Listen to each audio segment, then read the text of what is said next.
Hi, Gypsies. I wanted to tell you about something incredible that happened to me a couple of years ago that even thinking about it now, it blows my mind. I was it was in a very unhealthy relationship. At the time, I didn't realize it. And the person broke up with me, but it was in a very, very hurtful way. And I was devastated. I was very depressed. And I remember hearing a voice telling me to go to the park because that was an area that always made me feel better. So I went to the park. I was feeling very dead and emotionless inside. And I didn't know how to get out of this funk that I was in. I was so upset. And I remember there was a sort of a hilly area, and I went on top of the hill, and it was a little cool out. So I remember sitting on top of the hill, enjoying the sun, and as much as I could enjoy anything at that point. And I laid down, and I remember I sort of put my hands or my arms out like spread eagled, and I remember thinking to myself that was like a gesture of supplication, of sort of like saying, okay, do with me what you want. You apparently are anyway. Please, please help me, please, please. And I remember thinking that. And then all of a sudden, I heard children's voices. And I remember thinking, oh no, oh, this is the last thing that I want to hear are kids.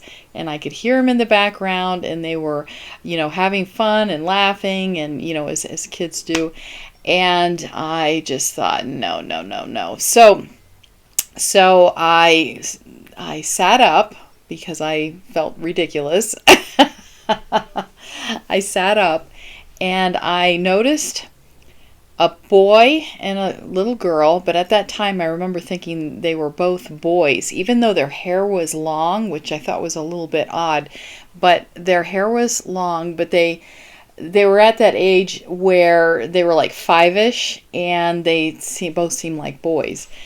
So there were twins, and then there were two older boys. Now, and then there was a father figure. I don't know if it was a grandfather or not. He had a beard.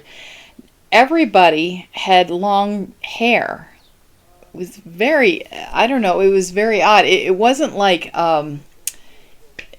it was like light colored, light brown, long hair, to here. It's very odd.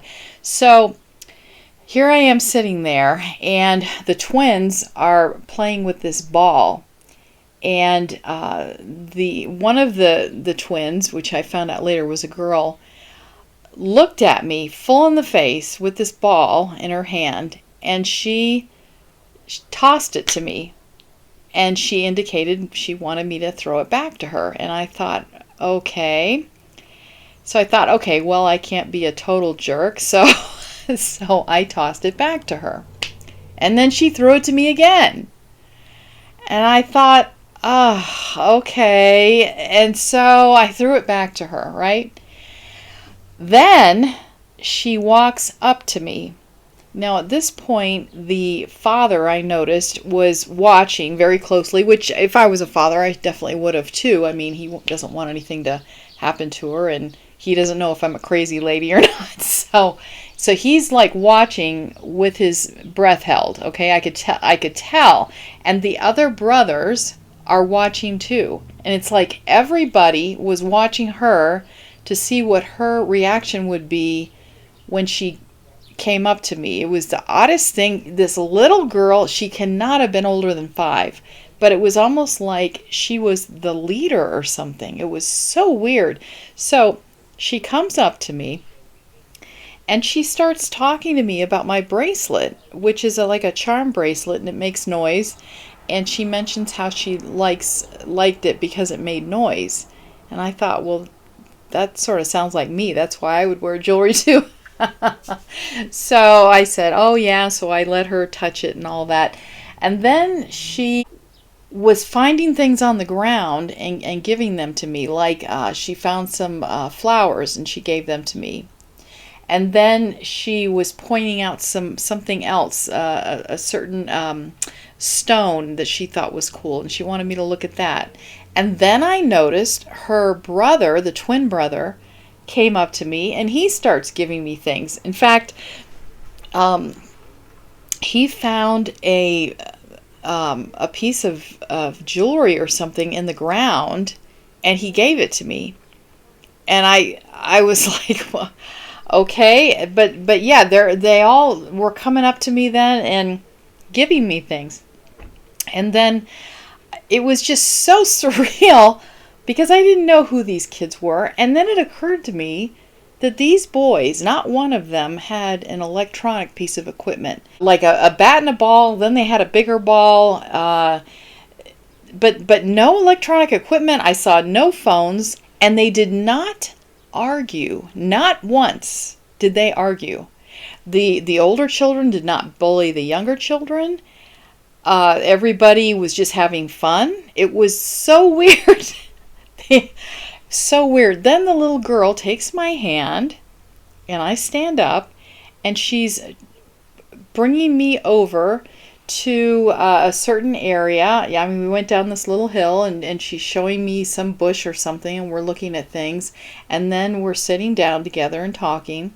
And then I guess the father must have said, oh, it's time to go, because she sort of looked like very upset, and she said, I don't want to leave my friend.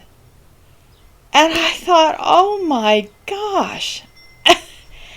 And then she did something that I was like, she took my head in her hands.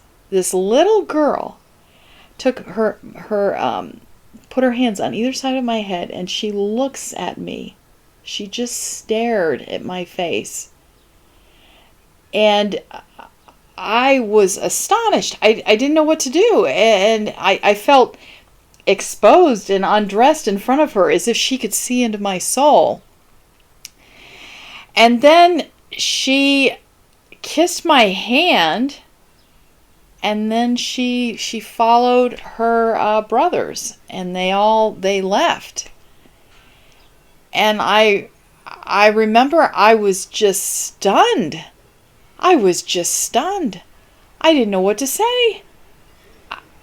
And of course, I knew this was going to happen. I look into the parking lot to see which vehicle they got into because I'm curious. Didn't see him leave. Did not see him leave. Now, I don't know if you believe in angels or alien. I don't know. But I'll tell you, that was about as otherworldly as an experience as I have ever had in my entire life. And it was so wild that when I asked for help, when I had my arms out like this and I asked for help, that second they came. I guess I didn't know what I needed because it really helped me. I know that you all have had similar experiences, and I'd love to hear them in your comments area. All right. Thank you, gypsies, for listening to my story. Bye.